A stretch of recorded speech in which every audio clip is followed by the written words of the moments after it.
You know, one of my favorite people that I've learned from and mentored from was Jack Canfield, and he comes up with the success principles.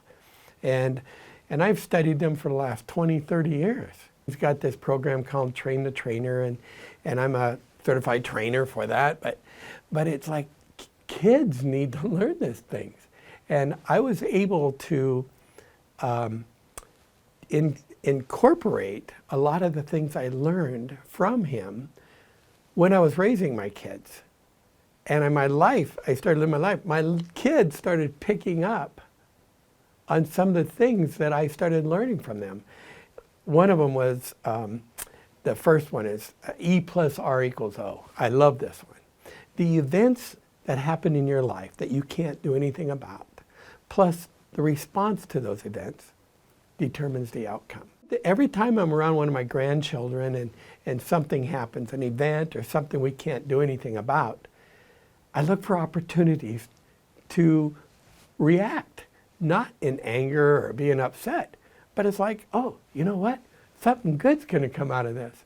An example was, I was on a road trip with my granddaughter. She's 18. We were looking at maybe, hey, let's do a documentary with an 18-year-old granddaughter and 70-year-old grandpa. And we're on the road. And we were in Denver. And we were staying at the hotel, and we had a trailer and a truck. I looked out the window, and we were supposed to get ready and be in Colorado Springs, and we were on our way to Nashville, and I noticed a lot of dust, red dust around the tire. And I'm like, this is not good. So we went down and checked, and one of the bearings went out on the trailer. Long story short, we ended up having to leave the trailer at Les Schwab or somebody like that who had to put in a whole new axle, and it was going to take 3 days. And it was like, I told my granddaughter, I said, and you know, she looked maybe a little discouraged. No, you know what? Something good's going to come out of this. So let's go ahead and continue our trip and come back and get the trailer. And when we did, we started looking for things that were good in it, and it was amazing.